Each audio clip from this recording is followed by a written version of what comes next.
Assalamualaikum warahmatullahi wabarakatuh. Saya Hilda Syafitri, NPM 210-11046, Fakultas Tarbiyah dan Ilmu Keguruan, jurusan Pendidikan Agama Islam. Di sini saya akan menjelaskan jurnal yang saya buat mengenai model analisis sintaksis. Baik, yang pertama ada konsep aliran tradisional. Tata bahasa tradisional di zaman dimulai pada zaman Yunani sampai dengan munculnya linguistik modern di sekitar abad ke-19 dengan tahapan pertama, tahapan spekulasi, yaitu pernyataan tentang bahasa tidak didasarkan pada data empiris tetapi datanya dari dongeng atau juga dari cerita. Yang kedua yaitu observasi dan klarifikasi, dan yaitu pengamatan dan penggolongan terhadap bahasa-bahasa yang diselidiki tapi tidak sampai merumuskan teori. Dan tahap yang ketiga yaitu tahap perumusan teori. Dan studi pada zaman ini mempunyai sejarah yang sangat panjang, kurang lebih dari abad ke-5 sampai dengan abad ke-2 Masehi, dari abad ke-5 sebelum Masehi sampai ke abad ke-2 Masehi ya. Masalah pokok yang dihadapi oleh para linguis di zaman ini adalah pertentangan antara fisis dan juga nomos. Lalu pertentangan antara analogi dan anomali. Kemudian para filsuf Yunani mempertanyakan apakah bahasa itu bersifat alami atau fisis atau bersifat konvensi ataupun nomos.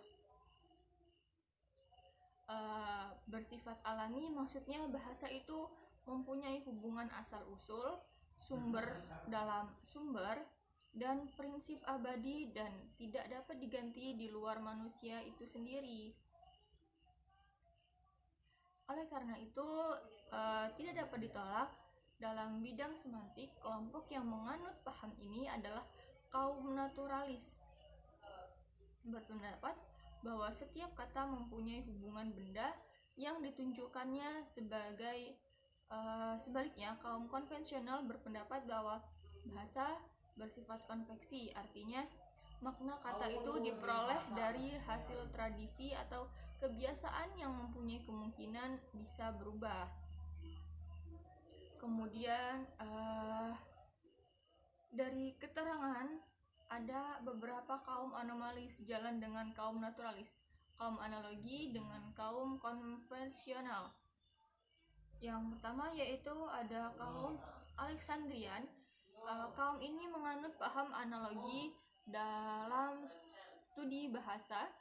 Oleh karena itu mereka mewarisi sebuah buku tata bahasa yang disebut Tata Bahasa Dionysius Text. Buku ini lahir kurang lebih tahun 100 sebelum Masehi dan diterjemahkan ke dalam bahasa lain oleh Remius Palemon pada permulaan abad pertama Masehi dengan judul Ars Grammatica.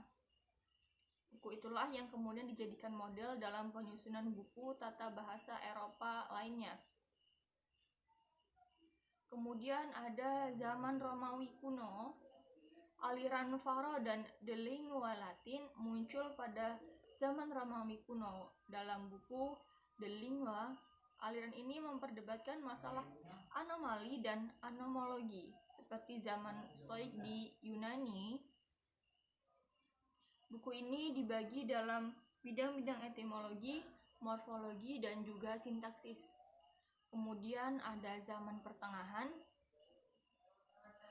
Studi pada zaman ini di Eropa mendapat perhatian penuh, terutama oleh para filsuf skolastik.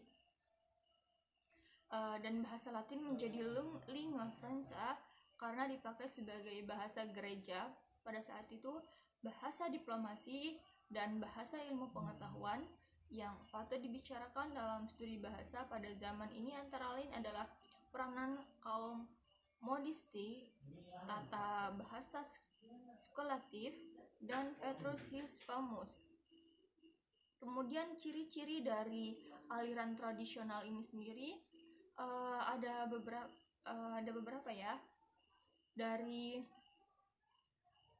aliran menurut kaum sofis sendiri itu ada ciri-cirinya, mereka melakukan kerja secara empiris. Kemudian mereka melakukan kerja secara pasti dengan menggunakan ukuran-ukuran yang tentu. Kemudian mereka juga sangat mementingkan bidang retorika dalam studi bahasa. Kemudian mereka juga membedakan tipe kalimat berdasarkan isi dan juga maknanya. Kemudian ciri-ciri aliran tradisional menurut Plato yaitu dia memperdebatkan analogi dan juga anomali dalam bukunya yaitu Dialog, juga mengemukakan masalah bahasa ilmiah dan bahasa konvensional. Kemudian ia juga menyodorkan batasan bahasa yang bunyinya kira-kira bahasa adalah pernyataan pikiran manusia dengan perantara onomata temata. Kemudian dialah orang yang pertama kali membedakan membedakan kata dan juga rema. Yang dimaksud anoma adalah nama ya dalam bahasa sehari-hari, sedangkan rema adalah ucapan. Dalam bahasa sehari-hari keduanya merupakan anggota dari logos, yaitu kalimat atau juga klausa. Kemudian menurut Aristoteles,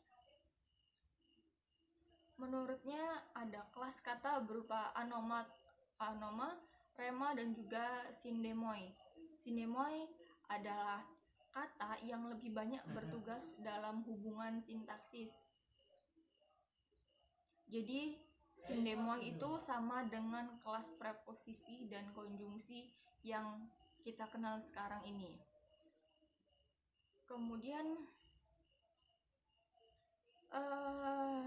ia juga berpendapat membedakan jenis kelamin antara gender menjadi 3, yaitu maskulin, feminim, dan juga neutrum. Kemudian Aristoteles juga memberikan pengertian, definisi, konsep, makna juga selalu berdasarkan logika.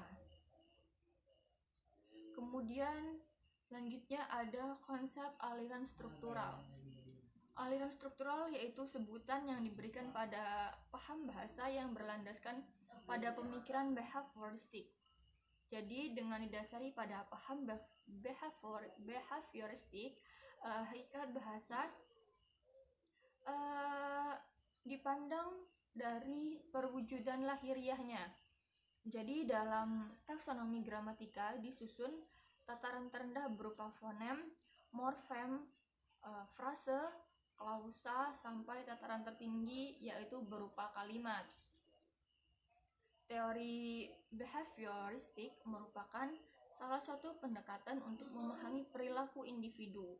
Paham behaviorisme memandang individu hanya dari sisi fonem jasmaniahnya, kemudian mengabaikan aspek-aspek mentalnya. Dengan kata lain, paham behaviorisme tidak mengakui adanya kecerdasan, bakat, minat, dan juga perasaan individu dalam suatu kegiatan belajar.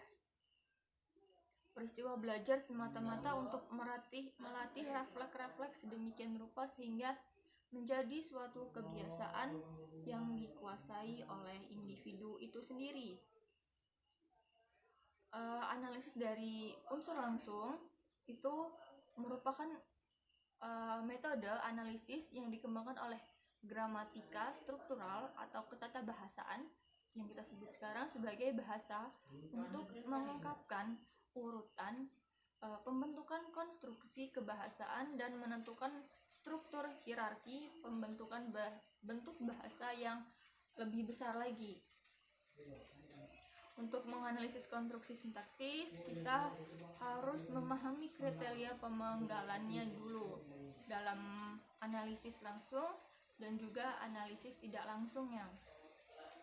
Kemudian yang ketiga yaitu ada konsep aliran takmetik. Takmetik itu sebenarnya lahir pada tahun 1977 yang dipelopori oleh K.L. Peck dan E.A. peak bersama dengan terbitnya buku Grammatical Analysis. Sebelum itu memang pernah ada buku An Introduction to Arithmetic Analysis itu pada tahun 1969,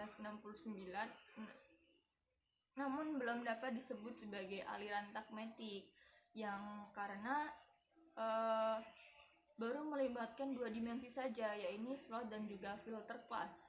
Bahkan jauh sebelum itu istilah Tuckman pernah dipakai oleh Bloomfield dalam bukunya yaitu Language yang ditulis pada tahun 1933. Dari munculnya istilah Tuckman sampai menjadi nama sebuah aliran linguistik ditempuh jalan yang sangat panjang. Awalnya pada tahun 1962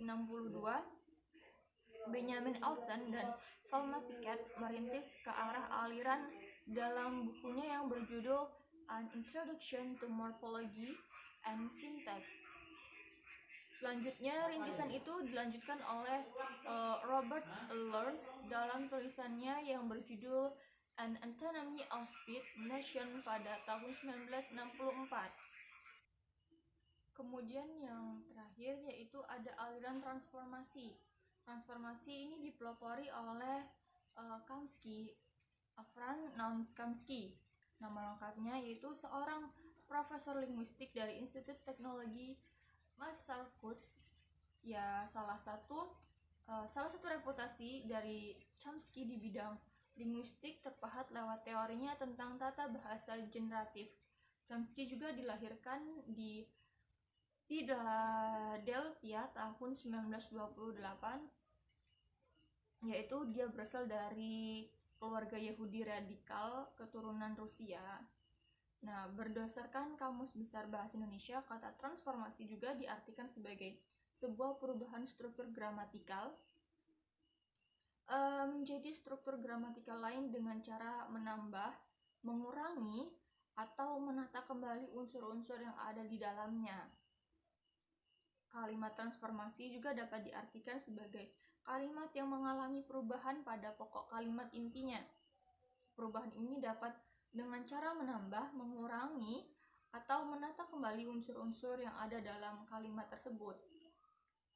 Jenis-jenis transformasi dibedakan menjadi beberapa, yaitu ada kalimat transformasi dengan cara membalik urutan kalimat. Cara pertama ini mendapatkan kalimat transformasi dengan membalikkan urutan kalimat. Misalnya pola kalimat awal suatu kalimat adalah subjek dan juga predikat, maka kalimat transformasi dapat dibentuk dengan membalikkan pola kalimat tersebut sehingga menjadi predikat subjek. Kemudian yang kedua yaitu ada kalimat transformasi dengan cara menambah partikelnya. Kalimat ini diperoleh dengan cara menambah partikelnya pada kalimat ubahnya. Cara kedua ini sebenarnya merupakan lanjutan dari cara pertama. Setelah urutan kalimat dibalik, maka kemudian menambahkan partikelnya, kalimatnya. Yang ketiga yaitu kalimat transformasi dengan cara mengubah kalimat tunggal menjadi kalimat majemuk. Kalimat transformasi ini juga dapat dibentuk dengan mengubah kalimat tunggal menjadi bentuk kalimat majemuk. Yang keempat yaitu ada kalimat transformasi dengan cara mengubah kalimat berita menjadi kalimat tanya atau juga perintah. Kalimat transformasi ini juga dibentuk dengan cara mengubah kalimat awal yang berupa dengan kalimat berita menjadi kalimat perintah atau juga kalimat tanya. Pembentukan kalimat transformasi dengan cara ini dikenal dengan cara mengubah intonasi. Kemudian yang kelima yaitu ada kalimat transformasi dengan cara menambah atau mengurangi unsur-unsur kalimatnya. Dan yang ini itu untuk membentuk kalimat transformasi dengan menambah atau mengurangi unsur-unsur dalam kalimat tersebut. Makna yang ada di dalam kalimat transformasi sama dengan kalimat awal, hanya saja ada penambahan informasinya. Kemudian ada yang terakhir yaitu kalimat transformasi dengan cara pengingkaran. Cara terakhir ini membentuk kalimat transformasi adalah dengan cara pengingkaran Dan cara ini dilakukan dengan cara mengubah makna kalimat menjadi sebaliknya. Nah, kesimpulan dari pembahasan yang saya jelaskan tadi, sintaksis merupakan bagian atau cabang dari ilmu bahasa yang membicarakan seluk-beluk wacana, kalimat, klausa, dan juga frase.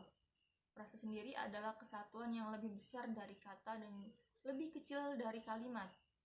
Frase dilihat dari segi hubungan distribusi, unsur-unsurnya terdiri atas frase endosentrik dan juga